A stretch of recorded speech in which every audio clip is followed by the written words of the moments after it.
right, welcome back to the Objective Slant. My name is Michael Lloyd, and we're here to talk about these elections that happened this past week, or rather the week before last. And I gotta tell you, there is a lot that has happened in between now and the weeks before the elections happened, the midterms.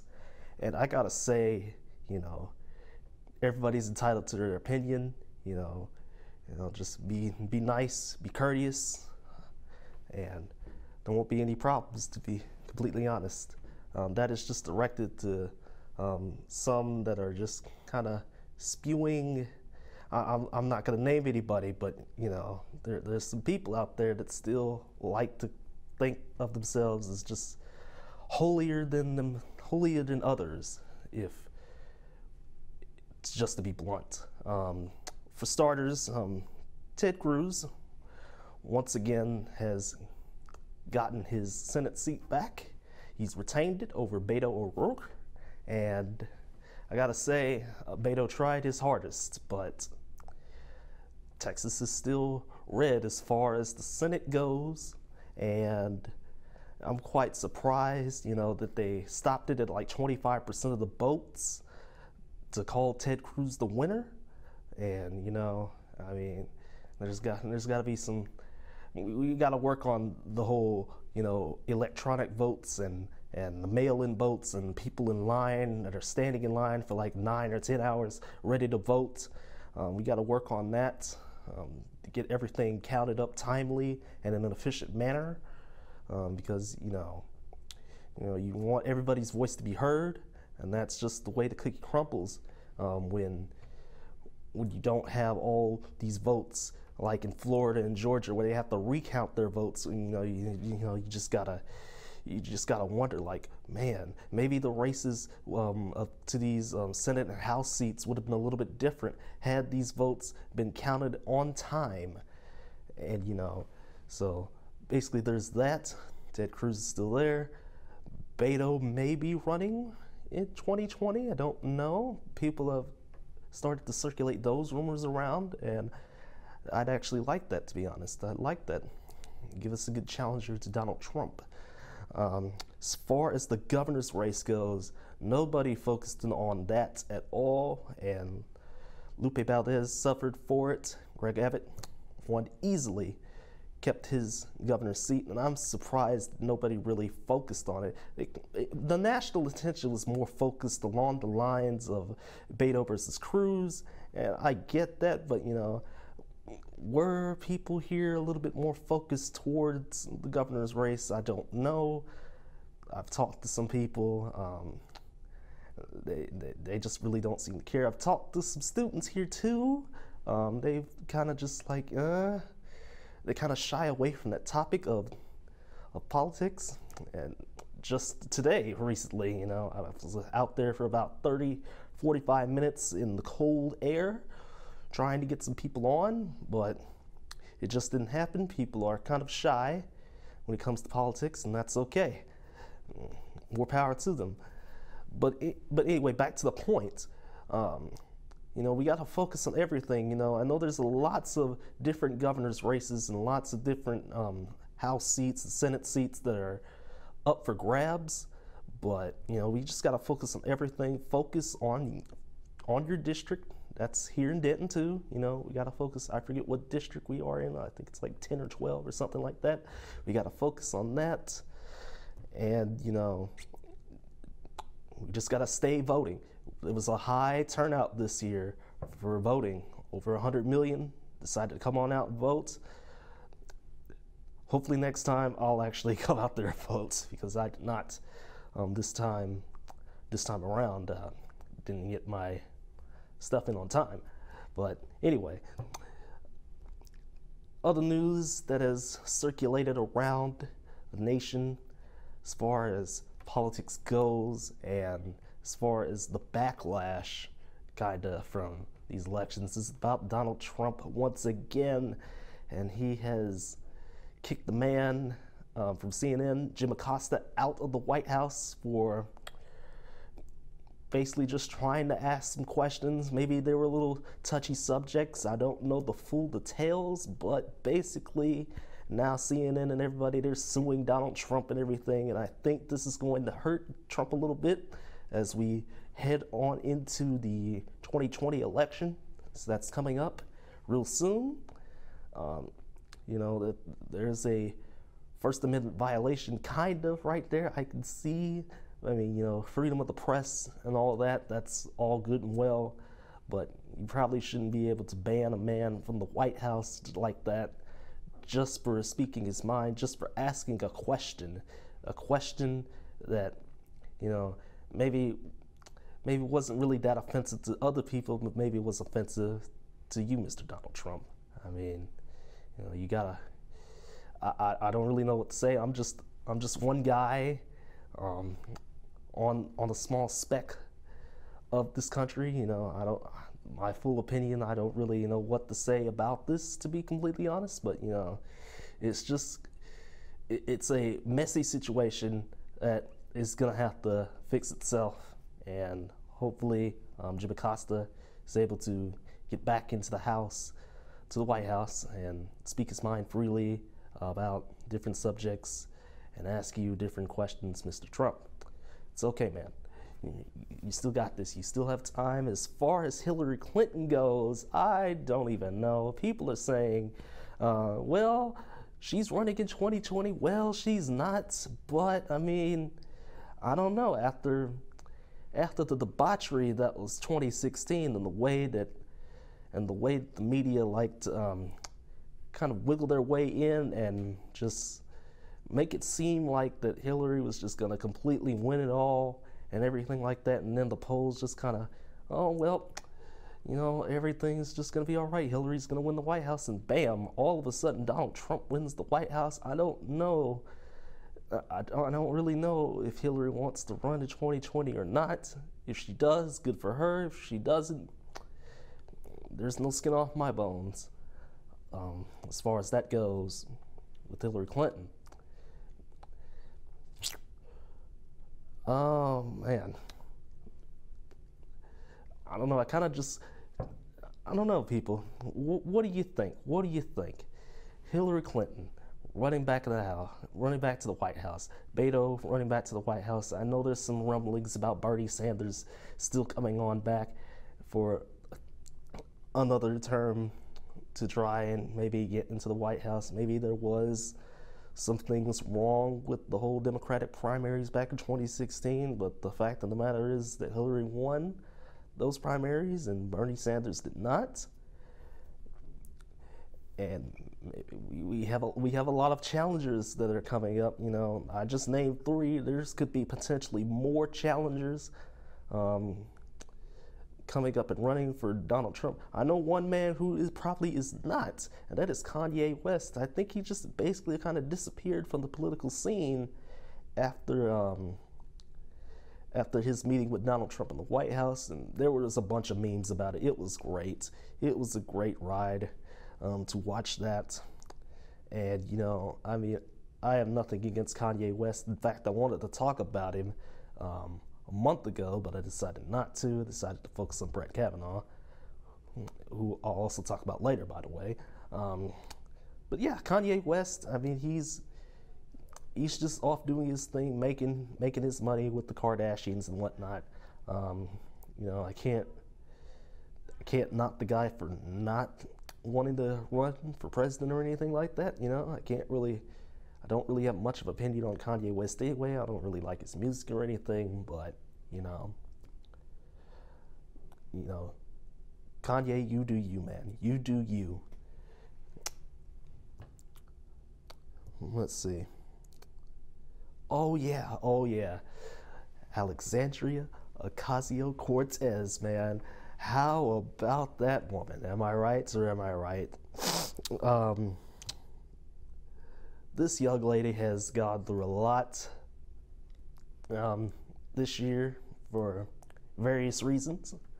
People like to criticize her because basically she's a democratic socialist, and we all know that any form of socialism has never worked, but you know, she's still going to, I guess, try with all of her policies and everything. But now I believe she's in the Senate. I can't remember, but she also can't afford to go to the White House just to live there, and she'd have to commute from New York and everything to just get on with her job as a senator and whatnot.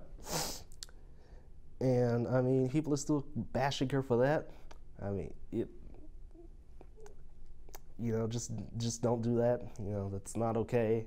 We need to be kind, courteous, civil about it. I mean, her political ideals are way far beyond someone like myself. Because it's just not me, and that's not my values, not my morals, and that doesn't reflect who I am. And who knows, she could be president one day. You never know. That's just the way the world is. That's just the way America is. Everybody has an equal opportunity, some more than others, and her story has been played like thousands of times over various media platforms, and not including this one. So her story by now. Congratulations to Ms. Ocasio-Cortez for getting on into the Senate or the House. I still can't remember because my memory is terrible, but that's okay. Once upon a time, and at this point I'm just kind of rambling, but once upon a time, there was just this togetherness that we had, this togetherness that all of us have in this world, all of us have in this country. Maybe it wasn't the most cohesive unit. We're not the most cohesive type of people in the world, as Americans and everything, but the fact of the matter is that no matter what party lines you have, if you're a libertarian, if you're a Republican, if you're a Democrat, if you're a Green Party, whatever, as far as that goes, just stay together, unite yourselves. There's only one opposition that faces America, and it's America itself. We have the power to do a lot of things, and if we don't, and I'm just kind of tying this all together, tying this up in a neat little bow, because everything that's happened in this past week or so, and prior to that too, with all the debates and whatnot going on, where Ted Cruz is getting embarrassed on national television, kind of, and Beto was kind of embarrassing himself a little bit. I don't know. I didn't watch the debate, so I wouldn't know. But there's this sort of togetherness that we need to keep in mind as we move forward into 2020 with these elections that are coming up. Donald Trump, he's a charismatic fellow, and my honest opinion, I do believe that Donald Trump will retain his presidency in 2020. That is a stark prediction from myself. He will retain his presidency in 2020. I know it's a hard thing to swallow, but and some people may still be mad about that, mad that he even won in 2016, but I do believe that there's not going to be enough feasible challenges that will sway people into their direction, will sway the media into their direction. I just don't believe that any Democratic challenges will be able to beat Donald Trump in 2020. And as far as Republicans go that would, challenge Donald Trump, well, I can't think of any at this point. I thought Kanye would do something about it, but again, he's basically just stepped out of the political sphere, of the political discourse, and he's just doing his thing now. So that is that. One more thing before I go here. I know we're getting up on the 15-minute mark this episode. It is November. It's almost Thanksgiving time, and I just want to say, be thankful for what you have in this world. You never know when it's all going to be taken away from you. And if it does get taken away from you, you have to build yourself back up. For all those families out there who can't afford a nice Thanksgiving, there's people out there that can help. There was a large gathering of communications majors outside at Willis Library that were doing a lot of charitable things for victims of sexual assault, people that just can't afford Thanksgiving, and I applaud them for that. I know it was an assignment for them, but I applaud those guys and gals for that. I was checking that out before I got in here, and I gotta say, that was an absolutely excellent thing for those people to do. And keep the veterans in mind. There's a lot of veterans that are just kind of out there, not really, they don't really have anything anymore. They're just destitute, and they're out sitting here on our streets, not having a good meal in their belly in such a long time. And just be gracious, be thankful. Let those veterans into your home. They fought for you. Veterans Day was just last week. They fought for you. They saved us from a lot of people that don't like us. Just to keep that in mind, keep these veterans in mind, keep these children in mind, keep these families in mind that just don't have what it is. They don't have the money that people have kind of just been, taking advantage of them. I know that's just one thing, but there's a whole multitude of things that make people out in this manner. And I know college students too, some college students, I'm going to include myself here as well, because sometimes I just don't really have much food, and it's hard. It's a hard life that we live, and we just got to be thankful this Thanksgiving. We gotta do something this Thanksgiving. I know the politics things. I know that's all good and dandy, but the here and the now. It's about you, the people, and you, the people, have to take care of yourselves out there this Thanksgiving. And when you do, just be wary of all those who may have lesser than you, who may have more than you, and they are not doing what they can to, give back. And even when they do, it's not really just out of the goodness of their heart. Sometimes it's just, oh, okay, I'll just give it back. I'll just give some money back to these people. Just be thankful this Thanksgiving. Have a great Thanksgiving. It's cold outside, so wrap yourselves up. Get a big bundle of joy of jackets and hats and gloves and sweaters and all sorts of scarves and everything. It's going to be cold for the longest time now as we march into the winter, as we march past Thanksgiving and into Christmas. And hold on. One more thing. Why is there Christmas stuff already being up? I don't get that at all. Like the first day in November, there was Christmas stuff outside of a Walmart that I was going to, and it was just like the little, like they covered the little whatchamacallits in on the little beams in like Christmas stuff. Why is that already out there? It's only November. Can we focus on Thanksgiving first?